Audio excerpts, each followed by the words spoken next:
সম্মানিত সকলো সাংবাদিকলৈ আমাৰ আন্তৰিকতা অভিনন্দন থাকিল। আচ্ছা, 2005 চনৰ পৰা এই ৰন্ধন কৰ্মচাৰীসকলে বহুতো ধৰ্ণা ৰূপায়ণ কৰি আহিছে আৰু অসমত 1,08,000 এই ৰন্ধন কৰ্মৰত ৰান্ধনীসকলে বহুবাৰ ধৰ্ণা কাৰ্যসূচী দিয়াৰ পিছত মাত্ৰ 500 টকা 2021ত বৃদ্ধি কৰিছে, তাৰপিছত কোনো টকা বৃদ্ধি হোৱা নাই আৰু এই 1500 টকাৰে চলাত বহুত অসুবিধা। বৰ্তমান চৰকাৰৰ যিটো বাজেট, পূৰ্ণাংগ বাজেট বিজেপি চৰকাৰৰ, এইটো 17 ফেব্ৰুৱাৰীৰ পৰা আৰম্ভ হয়। 10 মাৰ্চ তাৰিখে এই পূৰ্ণাংগ বাজেটখন উত্থাপন হৈছিল, কিন্তু আমাৰ দুৰ্ভাগ্যক্ৰমে আমাৰ এটা সন্দেহ যে অক্টোবৰৰ 1 তাৰিখৰ পৰা এককালীন সাহায্য কিমান দিব আৰু এই মাননি পাৰিতোষিক কিমানখিনি বৃদ্ধি কৰিব, কোনো এটা উল্লেখ সম্পূৰ্ণভাৱে নকৰাৰ কাৰণে আমাৰ এই ৰন্ধন কৰ্মচাৰীসকলৰ এটা সন্দেহ আৰু প্ৰশ্ন। সেইটোৰ বাবে 1 অক্টোবৰৰ পৰা বা তাৰ আগতে যদি কোনো পাৰিতোষিক বা এককালীন সাহায্য চৰকাৰে আগ নবঢ়ায়, তেতিয়াহ'লে আমাৰ জংগী আন্দোলন তীব্ৰতৰ কৰি তুলিম। অন্যথা 2026ত যিটো বিধানসভা ইলেকশ্যন হ'ব, সেই বিধানসভা ইলেকশ্যনত হ'ব পাৰে আমি আলোচনা মৰ্মে ভোট বৰ্জনৰ এটা সিদ্ধান্ত ল'ম বুলি আমি থিৰাং কৰিছোঁ। কাৰণ কিয়, বাৰে বাৰে চৰকাৰে আমাক বহুত প্ৰতাৰণা দি আছে। আজি 2005 চনৰ পৰা এই ৰন্ধন কৰ্মচাৰীসকলে কাম কৰি আহিছে আৰু কেতিয়াবা 500 টকা মানে সেইটো নিদিয়ে আৰু তাৰপিছত 1000 টকাটো কণ্টিনিউ দি থাকিব 500 টকাটো বহুত 6 মাহ 7 মাহ পৰ্যন্ত বাকী ৰয়। এইটোৰ কাৰণে আমি চৰকাৰৰ ওপৰত আমি এটা যিমান সোনকালে পাৰে 1 অক্টোবৰ যদি নহয় আগতে যদি ঘোষণা কৰে, এনে ঘোষণাটো কৰিছে কিন্তু থুলমূল কৰিহে ঘোষণা কৰিছে। এককালীন সাহায্য দিব, কিমানকৈ দিব তাৰ কোনো উল্লেখ নাই। পাৰিতোষিক বৃদ্ধি কৰিব, কিন্তু কিমান টকা বৃদ্ধি কৰিব তাৰ কোনো মানে সম্পূৰ্ণভাৱে চৰকাৰে জনোৱা নাই। এইটোৰ কাৰণে আমি হ'ব পাৰে 2026ত যদি ইলেকশ্যনত যদি হৈ যায়, বিজেপি চৰকাৰ জিতিলেহে কিজানি কামটো হ'ব আৰু বিজেপি চৰকাৰ যদি হাৰে তেতিয়াহ'লে কামটো নহ'বও পাৰে। আমাৰ সেইবিলাকৰ কাৰণে সন্দেহ। গতিকে এইবিলাকৰ যদি কামটো সম্পূৰ্ণভাৱে নহয়, তেতিয়াহ'লে আমি জংগী আন্দোলন এটা তীব্ৰতৰ কৰি তুলিম আৰু 2026ত যদি কোনো এটা ব্যৱস্থা চৰকাৰে নলয়, তেতিয়াহ'লে আমি ভোট বৰ্জনৰ আমি এটা সিদ্ধান্ত ল'ম বুলি আমি এটা থিৰাং কৰিছোঁ। বাকীখিনি আমাৰ সম্পাদিকা বাইদেৱে কিছু কথা ক'ব ইয়াৰ বিষয়ে।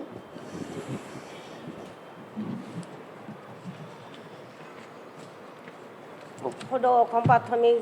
আৰু উচ্চ প্ৰাথমিক বিদ্যালয় মধ্যাহ্ন ভোজন কৰ্মচাৰী সন্থা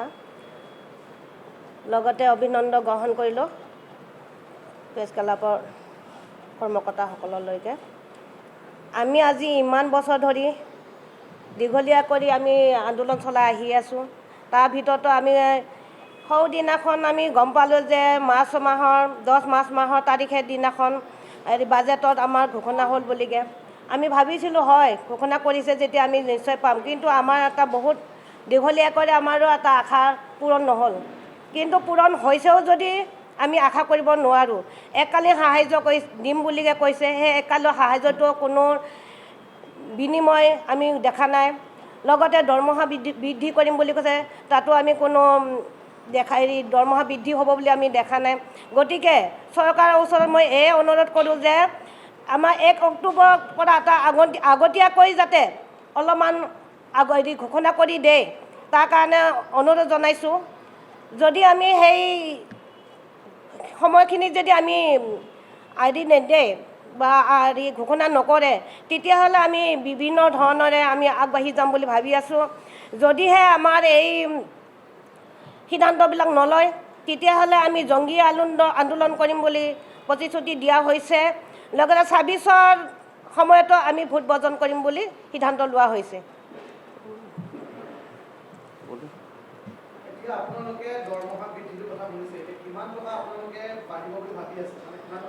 এইটো আমি কেনেকৈ ক'ম? এইটোতো আমি এতিয়া একো গম নাপাওঁ। এতিয়া বৃদ্ধি কৰিছে, আমাক জনাব লাগে যে কম পৰিমাণে হ'লেও আমাক ক'ব লাগে বা তেখেতসকলে কি দিয়ে। আমিতো বিচাৰিছোঁ, আমাৰ বিচাৰ সমান হয়তো নিদিবও পাৰে। আমি যিহেতু নেকি আমি 9,000 10,000 এনেকৈ বিচাৰি আছোঁ, তাতে যদি আমাক 6,000 7,000 দিলেও আমি ল'বই লাগিব। গতিকে আমাক সেইখিনি যদি জনাই দিয়ে তেতিয়াহ'লে আমাৰ কাৰণে ভাল। মানে তেতিয়া মানে আলোচনা মৰ্মে সিদ্ধান্ত ল'ব লাগিব মই আৰু ইয়াতে এটা কথা তাৰমানে চৰকাৰে বাৰে বাৰে মানে চচলত নিয়মীয়া বাৰ্তা হিচাপে আমি নিয়মীয়া বাৰ্তা প্ৰকাশ পাইছে যে বিভিন্ন কাগজত প্ৰকাশ পাইছে যে 7 ফেব্ৰুৱাৰী 2024 এখন মানে আন্দোলন এখন আছিলে আৰু তাৰপিছতে চাকৰি নিয়মীয়াকৰণৰ দাবী এটা হেৰি হৈছিলে তাতে তাৰপিছত বিক্ষোভ সমাজ এটা তাতে চচলত উলিওৱা হৈছিল ৰন্ধন কৰ্মীৰ বাবে 10 ফেব্ৰুৱাৰী 2024 স্বাস্থ্যমন্ত্ৰী কেশৱ মহন্তই এইটো ৰন্ধন কৰ্মীৰ বাবে 1500 টকালৈ বৃদ্ধিৰ বাবে কেন্দ্ৰক প্ৰস্তাৱ বুলি লিখিছে যে এইটোৰ বিষয়ে আমি এক মাহৰ পিছত গৈছিলোঁ সিহঁতে মানে নাই এইটো কোনো কাগজখন গৈছে চৰকাৰৰ হাতত কিন্তু কোনো এটা উত্তৰ অহা নাই এইটো সম্পূৰ্ণভাৱে মিছা কথা চৰকাৰৰ আছিল কাৰণ একোৱে কাগজ সিহঁতে পঠা নাই কেৱল মানে লিখিব দিছে সাংবাদিকৰ কোনো এটা ভুল নাই যিখিনি কথা কেশৱ মহন্তই কৈছে যিখিনি কথা মানে স্বাস্থ্যমন্ত্ৰী কৈছে সেইখিনি কথা উল্লেখ কৰিছে সাংবাদিকে সেইটো ভালে কথা আমিও আশা কৰিছোঁ যে 1500 টকা বৃদ্ধি হ'ব কিন্তু কোনো ধৰণৰ কাগজ সিহঁতে মানে কেন্দ্ৰত পঠোৱা নাই আৰু কেন্দ্ৰত মানে কেন্দ্ৰৰ পৰা মানে কোনো সুধিলে মানে কোনো কাগজ উত্তৰ অহা নাই গোটেই উত্তৰ আহিলে গম পাম কিমানখিনি বাঢ়ে পইচাটো যে ইয়াৰ বিষয়ে সেইকাৰণে আমি এই যে ঘোষণা কৰিছে একালীন আৰু পাৰিতোষিক সেইটোৰ আমি কোনো এটা আমি বিশ্বাস কৰা নাই কাৰণ যেতিয়া বাঢ়িব তেতিয়াহে দেখা যাব কোনোবাই যদি মিঠাই খুৱাইছে কোনোবাই যদি মানে চিএইটোবিলাকে মানে 1500ৰ পৰা 9000 টকাৰ পৰা 21000 বৃদ্ধি কৰিছে এইটো নিজৰ মতেহে বৃদ্ধি কৰিছে কিন্তু আমি সেইটোত আমি সম্পূৰ্ণ বিৰোধিতা কাৰণ চৰকাৰৰ যিটো দিব সেইটোহে আমি চাম অন্যথা জংগী আন্দোলন কৰা হ'ব দ্বিতীয়তে সাংবাদিকৰ ফালৰ পৰা এটা প্ৰশ্ন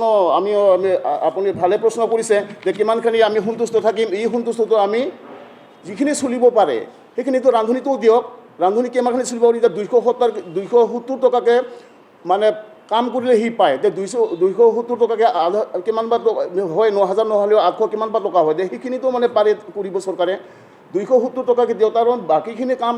ৰান্ধনীসকলে এই কামটো এৰি পেলাই বাকী কাম কেতিয়াও কৰিবই নোৱাৰে কাৰণ 6 ঘণ্টা সময় নষ্ট কৰিব লাগে ৰাতিপুৱা 9টা বজাত যায় আহে 2টা-3টা বজাত শিক্ষকে যোৱাৰ পিছতে ৰান্ধনীবিলাকে ছুটি পায় কিবা এটা ঘটনা হ'লেও ৰান্ধনীৰ চাউল চুৰি হ'লেও বা ৰান্ধনীৰ কিছুমান মানে বহুতখিনি কথা শুনিবলগীয়া হয় যে 6 ঘণ্টা 7 ঘণ্টা সময় নষ্ট কৰাৰ লগতে গুণোৎসৱৰ সময়ত সিহঁতক পায়খানা পৰ্যন্ত চাফা কৰিব লগা হয় চৰকাৰেতো কিছু ভাবিব লাগিছিল যে এইটোৰ কাৰণে আমি মানে কিমানখিনি বাঢ়িব সেইটো আমিও নাজানো কিন্তু ৰান্ধনীৰ যদি মনোমত নহয়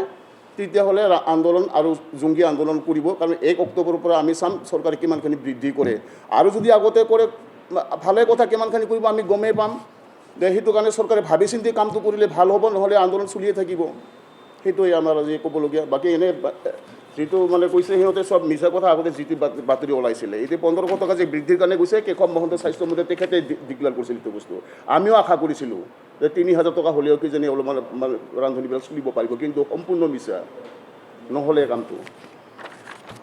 এইটো কাৰণে